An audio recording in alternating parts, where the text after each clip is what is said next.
ومن أحسن قولا ممن دعا إلى الله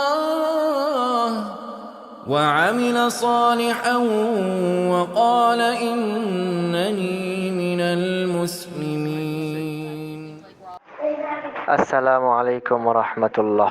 সম্মানিত উস্তাদজি, আমার প্রশ্ন হচ্ছে, ফরজ সালাত সম্পন্ন হয়ে গেলে সালাত শেষ হওয়ার সঙ্গে সঙ্গেই আল্লাহু আকবার নাকি আস্তাগফিরুল্লাহ 3 বার, কোনটার মাধ্যমে আমরা দোয়া বা আজকার শুরু করব?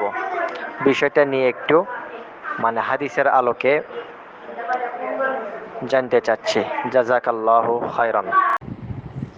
ওয়ালাইকুম আসসালাম রহমতুল্লাহ বারকাতুহু। সম্মানিত ভাই, আপনি জানতে চেয়েছেন সলাতের পরে আমরা আল্লাহু আকবার একবার বলবো না আস্তাগফিরুল্লাহ 3 বার বলবো, কোনটি দিয়ে আমরা শুরু করব? এই বিষয়ে মুসলিমের যেটা স্পষ্ট হাদিস আছে, রাসূল করিম সাল্লাল্লাহু আলাইহি সালাম ফেরানোর পরে আস্তাগফিরুল্লাহ আস্তাগফিরুল্লাহ আস্তাগফিরুল্লাহ 3 বার পাঠ করতেন।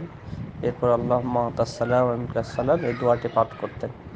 আর এর বিপরীতে বুখারীতে যে হাদিসটা রয়েছে, আব্দুল্লাহ ইবনে আব্বাস তিনি বলছেন, আমরা রাসূল করিম সাল্লাল্লাহু আলাইহি ওয়াসাল্লামের সালাতের সমাপ্তি বুঝতে পারতাম বিতাকবীর, তাকবীরের দ্বারা। এই তাকবীর দ্বারা উদ্দেশ্য কি, এ নিয়ে উলামাদের দুইটি মত রয়েছে। ভারত উপমহাদেশে উলামাগণ, বিশেষ করে আপনি যে মিশকাতের ব্যাখ্যা গ্রন্থ দেখেন, আমাদের আহলুল হাদিস যে আলেমেরা ব্যাখ্যা গ্রন্থ করেছেন, সেখানে অনুরূপভাবে তিরমিজির ব্যাখ্যা গ্রন্থ, এগুলোতে ভারত উপমহাদেশ আলেমগণ তাকবীর দ্বারা আল্লাহু আকবরের ব্যাখ্যা করেছেন। আর অনুরূপ ব্যাখ্যা রয়েছে ইমাম আহমদ বিন হাম্বল থেকেও কিছু ব্যাখ্যা রয়েছে, সাহাবাদের কিছু আমল রয়েছে যে তারা সলাতের পরে আল্লাহু আকবার আল্লাহু আকবার আল্লাহু আকবার 3 বার এই আমলটি রয়েছে। অর্থাৎ আব্দুল্লাহ ইবনে আব্বাস রাদিয়াল্লাহু তাআলা যে হাদিস, বুখারীর হাদিস, আমরা রাসূলের সলাতের সমাপ্তি বুঝতে পারতাম তাকবীরের দ্বারা। এই তাকবীরের অর্থ নিয়ে ওলামাদের দুই শ্রেণী বিভক্ত, যেটা আমরা বললাম। কিছু শ্রেণী তাকবীর দ্বারা আল্লাহু আকবার উদ্দেশ্য নিয়েছেন, কারণ তাকবীর শব্দটা দুইটা অর্থে ব্যবহার হয়, একবার আল্লাহু আকবার অর্থে ব্যবহার হয়, আবার তাকবীর দ্বারা জিকির উদ্দেশ্য হয়। এই কারণে যারা তাকবীরের লুগাবি অর্থ, সরাসরি অর্থ আল্লাহু আকবার নিয়েছেন, তারা তাকবীর বলতে আল্লাহু আকবার বুঝিয়েছেন। আর যারা তাকবীর দ্বারা জিকির উদ্দেশ্য নিয়েছেন, তাদের মতে যে আল্লাহু আকবার না, সালাম ফেরানোর পর আস্তাগফিরুল্লাহ বলতে হবে। এরপরে যেটা রয়েছে আল্লাহুম্মা আনতাস সালাম ওয়া মিনকাস সালাম, এই দোয়াগুলো পাঠ করবে। এরপরে সুবহানাল্লাহ আলহামদুলিল্লাহ আল্লাহু আকবার যেভাবে পড়তে হয় সেটা অন্যান্যগুলো পাঠ করবে।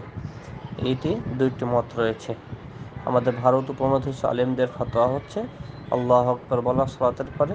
তবে সৌদি আরব সহকারে মধ্যপ্রাচ্যের আলেমদের ফতোয়া হচ্ছে যে না, তাকবীর এখানে মুজমাল, এখানে ব্যাখ্যা করা হয়নি আব্দুল্লাহ ইবনে আব্বাসের হাদিসে, আর সেটাই ব্যাখ্যা করা হয়েছে মুসলিমের হাদিসে।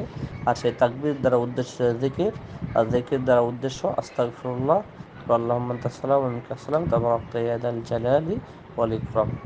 এই দুইটি মত রয়েছে। আশা করি বিষয়টা বুঝতে পেরেছেন। আপনি যে কোনো একটি গ্রহণ করতে পারেন, ইনশাল্লাহ সমস্যা নেই। এটা নিয়ে বাড়াবাড়ি, এগুলো মুস্তাহাব নফল বিষয়, এগুলো নিয়ে ঝগড়ায় লিপ্ত হওয়া, বাড়াবাড়িতে লিপ্ত হওয়া, এগুলো আশা করি উচিত হবে না। বারাকাল্লাহু ফিকুম। এবং সাথে আরেকটা বিষয়, একটাকে সঠিক আর একটাকে ভুল, এটা বলাও আশা করি উচিত হবে না। আসসালামু আলাইকুম রহমতুল্লাহি ওয়া বারাকাতুহু।